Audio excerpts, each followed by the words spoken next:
बी भाग 3 मृदगंध या नियोजित अभ्यासक्रमातील काव्य विभागातील काही वैचारिक भागातील आपण याच्या अगोदर 2-3 तास आपण अभ्यासले। आजच्या तासिकेला विद्यार्थी मित्रांनो आपण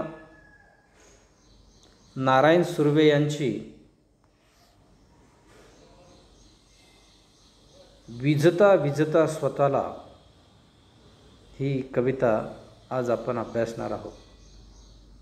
नारायण गंगाराम सुर्वे हे मराठी साहित्यातील अतिशय तपस्वी, अतिशय त्यागी आणि अतिशय संघर्षशील असं व्यक्तिमत्व, एक आदर्श नारायण सुर्वेच्या दृष्टिकोनातून आपणाला पाहता येतं। कारण नारायण सुर्वे हे कामगाराच्या व कष्टकऱ्याच्या विश्वातील एक फार मोठे अनुभवशील कवी आहेत। स्वतःच्या जीवनातील प्रतिमामधून व्यक्त करणारे कवी म्हणून नारायण सुर्वे स्वपरिचित आहेत।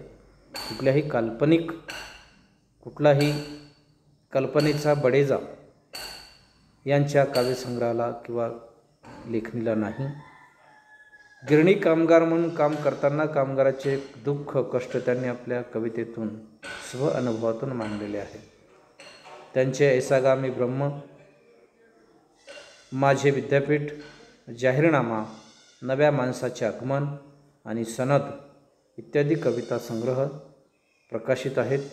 प्रत्येक कविता संग्रहामध्ये जिवंत असा आदर्श त्याने ठासून ठासून भरलेला आहे। विविध वृत्तपत्रे व नियतकालिकातून त्यांचे सातत्याने लेखन त्यांनी केलेले आहे। 1998 त्यांना पद्मश्री पुरस्कार देऊन सन्मानित करण्यात आले आहेत। कुसुमाग्रज प्रतिष्ठानच्या जनस्थान पुरस्कार, मध्य प्रदेशातील सरकारचा कबीर पुरस्कार अशा अनेक पुरस्काराचे ते मानकरी आहेत। त्यांची लेखणीची ही दखलही अनेक कामगार संघटनांनी घेऊन त्यांचा आदर्श आजही डोळ्यासमोर ठेवून काही संघटना आपल्या कामगाराचं मुक्तीचं कार्य करण्यास प्रेरित आहेत। साहित्य संस्कृती मंडळाची गौरववृत्ती इत्यादी पारितोषिकावर त्यांनी आपले नाव कोरलेले आहेत। साहित्य संस्कृती आणि सामाजिक संस्कृती, कामगार संस्कृती उभी करत असताना कष्टाची संस्कृती प्रामुख्याने नारायण सुर्वे यांनी आपल्या काव्यातून निर्माण केली आहे, उभी केली आहे। 1995 परभणी येथे भरलेल्या अखिल भारतीय मराठी साहित्य संमेलनाचे ते अध्यक्ष होते। विझता विझता स्वतःला ही नारायण सुर्वेची कविता अभ्यासत असताना लालसेला बळी न पडता स्वाभिमानाने जीवन जगावे हा संदेश प्रस्तुत कवितेतून नारायण सुर्वे यांनी व्यक्त केलेला आहे। भिजता भिजता स्वतःला, मरता मरता स्वतःला वाचवावे, शिकता शिकता स्वतःला मोठं करावं आणि विझता विझता दिव्याचा आदर्श तेवत ठेवावा, अशा आशयाची आशावादी कविता कवी नारायण सुर्वे यांनी या कवितेमध्ये तो आशावाद, ती उर्मी, ते ध्येय या ठिकाणी त्यांनी व्यक्त केलेली आहे। म्हणून कवी असं म्हणतात की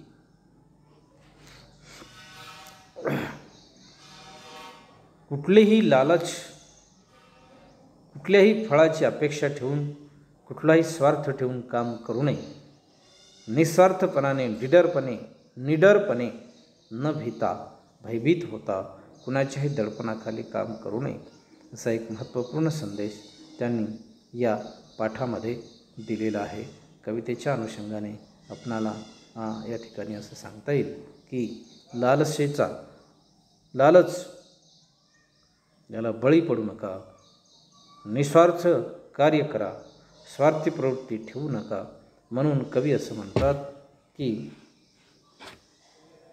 झूट बोलून आयुष्य कुणालाही सजवता येतं, मलाही सजवता आलं असतं, तुम्हालाही सजवता येतं। झूट म्हणजे खोटं नाटं बोलून कुणालाही बनवता येतं। ज्याप्रमाणे राजकारणी लोक बऱ्याचशा प्रमाणात लोकांना चुकीच्या भूलथापा देऊन, खोटं बोलून त्यांची मतं घेतात, आणि पर्यायाने त्या समाजाचं काम करत नाहीत असे बहुतांशी चित्र आपल्याला पाहायला मिळतात. म्हणून नारायण सूर्य असं म्हणतात की झूट बोलून आयुष्य कुणालाही सजवता येतं, अशी आमंत्रणे आम्हालाही आली नाही असे नाही.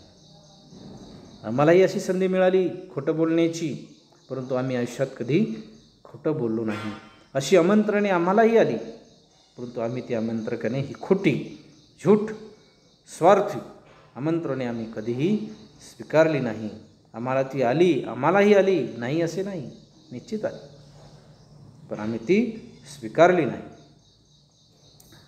असे किती हंगाम सीळ घालीत गेले घरावरून, आणि या स्वार्थपणाचे कितीतरी हंगाम, कितीतरी संधी, कितीतरी सुगीचे दिवस, कितीतरी मिळकतीचे दिवस सीळ घालीत गेले, आम्हाला बोलवत गेले, पण आम्ही कुणाला सलाम केला नाही. आम्ही स्वाभिमानानं जीवन जगण्यास समर्थ राहिलो आणि यशस्वी झालो. असे किती हंगाम सीळ घालीत गेले घरावरून, शब्दांनी डोळे उचलून पाहिलेच नाही असे नाही. शब्दांनी डोळे उचलून पाहिलं, पण आम्ही प्रत्यक्षात ते कृतीत आणलं नाही. हा आमचा स्वाभिमान आहे, ही आमची ध्येयवादी शक्ती आहे. आम्ही त्याला कधी भीक घातली नाही. स्वार्थ आम्ही कधी स्वीकारला नाही. निस्वार्थपणे कामगाराच्या चळवळीमध्ये आम्ही काम केलं. म्हणून नारायण सूर्य असे म्हणतात की शस्त्राने दडवावा अर्थ आम्ही फक्त टाळच कुटावे, आयुष्याचा अनुवाद करा सांगणारे खूप नाही असे नाही. शस्त्राने दडवावा अर्थ, जे शास्त्र आहेत त्या शास्त्राने विकासाचा अर्थ दडवावा, आणि भावनिक आणि दैववादी आशय मात्र आम्हाला उलगडून सांगावा. आम्ही फक्त मात्र टाळच कुटावे, जय जय राम कृष्ण हरी असं अंधश्रद्धेने म्हणत राहावं, आणि त्या भक्ताचा खिशातील समाजातील नैतिक जो मलिद आहे तो दुसऱ्याने खावा. आम्ही फक्त टाळच कुटावे, आयुष्याचा अनुवाद करा सांगणारे खूप. आणि लोक आयुष्याचा सार कसा असतो, आयुष्यात पुण्य कसं असतं, आयुष्यात पाप कसं असतं, आयुष्य सार्थकी दान दिल्यानं कसं लागतं, असा चुकीचा संदेश शास्त्र आम्हाला देतात, काही धर्म आम्हाला देतात.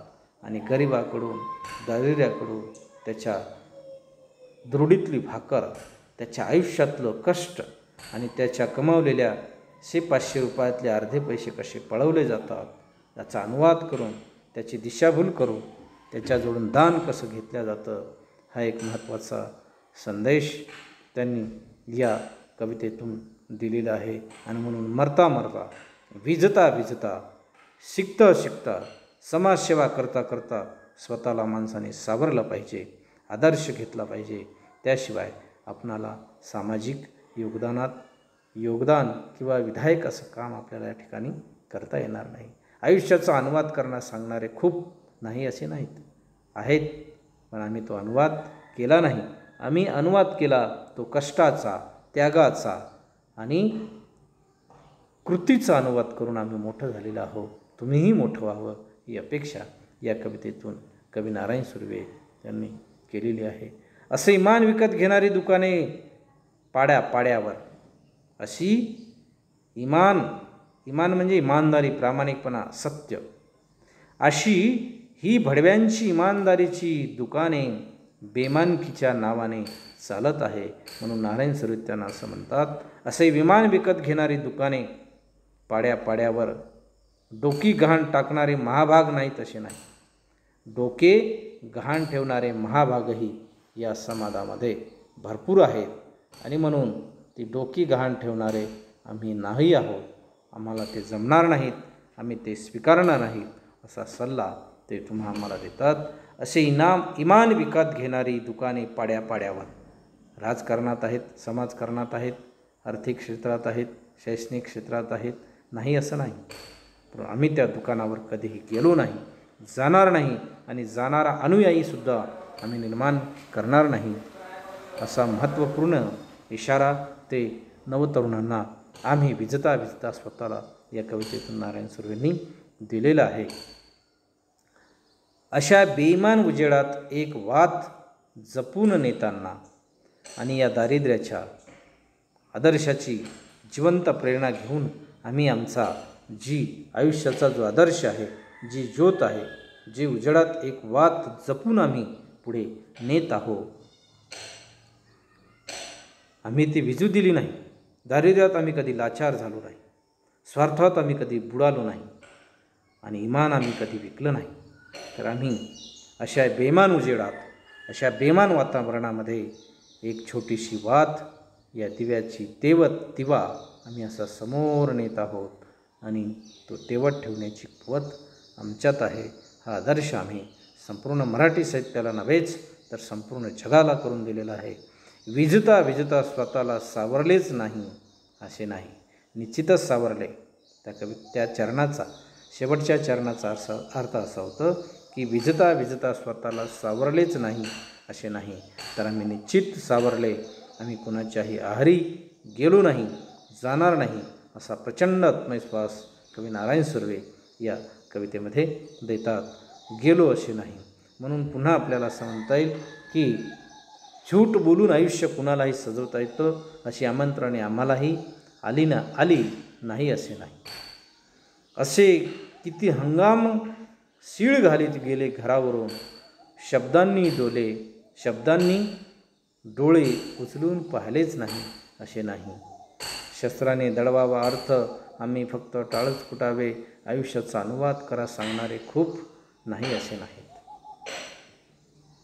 असे इमान विकत घेणारी दुकाने पाड्यावर, डोकी गहाण टाकणारे महाभाग नाहीत असे नाहीत. अशा बेमान उजेडात एक वात जपून नेताना विजता विजता स्वतःला सावरलेच नाही असे नाही, आम्ही निश्चितपणे सावरले असा एक महत्त्वपूर्ण इशारा ते या कवितेमध्ये देतात. विद्यार्थी मित्रांनो, या ठिकाणी अतिशय साध्या अर्थाची कविता तुम्हाला निश्चित समजली असं गृहीत धरून या ठिकाणी थांबतो. धन्यवाद.